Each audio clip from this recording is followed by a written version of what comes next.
Since I was born, I have experienced over 30 hurricanes. Some were big, newsworthy ones, and some were small and more local. During these times, my whole neighborhood would gather together in one house and we would have a hurricane party. The adults would be sitting by the fire waiting for the storm to pass, while we, the kids, would be playing with Legos, running up and down the stairs to see if dinner was ready, and watching movies in the car instead of inside because the power would finally go out. I would always be excited if there was a hurricane or a storm because I knew where we would be going. As I got older, though, we stopped having these hurricane parties, and during a storm, I would go to bed early, with the rain helping me fall asleep. Now, I didn't know at the time, but while we were all having so much fun, thousands of other people were being affected by these natural disasters, and I finally realized that we had those parties because they were trying to keep us safe.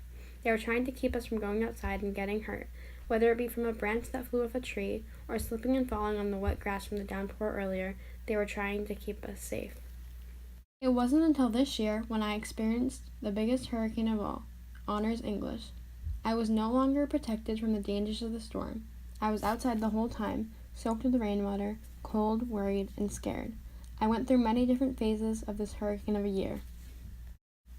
It was a long year, one with many calm before the storms and being in the eye of the hurricane, but obviously a lot of the year consisted of many storms, many windy nights, and stressful nights and nervous mornings. This year started as a hurricane party, just a bunch of kids having fun, not really knowing what they were about to get themselves into, until we got our first assignment, on the first day, and just like that, the party was over. This wasn't even the beginning of the storm yet. It was just before the storm. Everything somewhat calm. It might not have seemed calm, but I would soon realize that the worst was yet to come. It was just the first month of school. Although I had already written at least 2 essays, and it seemed like the end of the world, the beginning of the school year was just a reality check. This wasn't 8th grade English. I was no longer given organizers for essays, and I wasn't getting 97s on personal narratives. Instead, I had to organize when I was going to write all by myself. I know, crazy. And instead of a 97, I got an 80 on the personal narrative. And I actually thought it was good too. I thought all of my essays were good. I knew some were a little off, but for the most part, I thought they were great. Well, compared to my essays from 8th grade, they were great.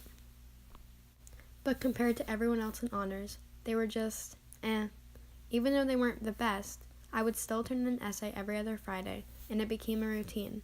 Turning in an essay, waiting 12 days, and realizing another essay was due in 2 days, then hurrying to write an essay in which I had no idea what to write about, then turning in another essay after I finally had some ideas. I always had trouble starting an essay, coming up with something to research, with something to persuade, or just something I wanted to write about. Yet I always seemed to figure it out. First quarter was just the beginning. It was just the calm before the storm, with a few rainstorms here and there, while second and third quarters were the hurricane. More talking in front of a class, more writing, more of everything. During this time, I presented a TED Talk, wrote a research paper, had discussions on different short stories, and more. And I thought first quarter was bad. I was still turning in essays every other Friday, and I felt like they were starting to get better each time. But I was still nervous to participate in discussions or present a TED Talk. I always told myself that in 1 hour the period will be over, and this presentation will be over. I had to get through it somehow, and that always seemed to work. I always came prepared to talk during a discussion, whether it be about The Catcher in the Rye or a short story, but every time I would try to not say anything. I would pretend that I was looking at my notes, looking for something to say, even though I knew exactly what to say.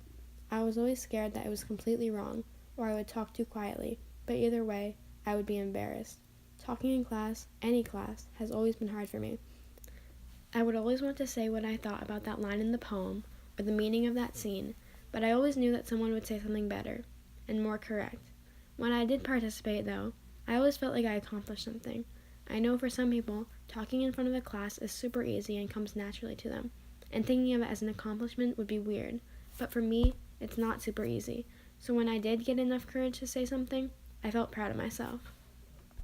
Finally, the eye of the storm, fourth quarter, the beginning of the end. Just a few months ago I was there, so excited for summer, totally not realizing that I still had so much more to do.